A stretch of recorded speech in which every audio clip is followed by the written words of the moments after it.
மனைவியால் கணவன் தினமும் அவமானப்படுத்தப்பட்டால் என்ன நடக்கும்? மனைவிமார்களின் கவனத்திற்கு ஒன்று.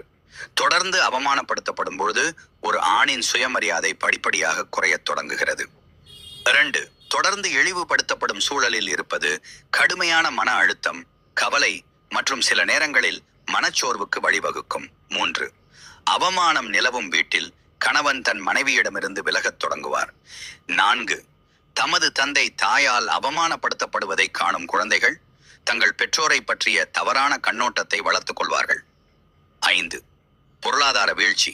வீட்டில் நிம்மதியில்லாத ஒருவரால் வெளியில் தன் வேலையிலோ அல்லது சமூகத்திலோ சிறப்பாக செயல்பட முடியாது. இதனால் பணச்சிக்கல், அந்தஸ்து சிக்கல் ஏற்படும்.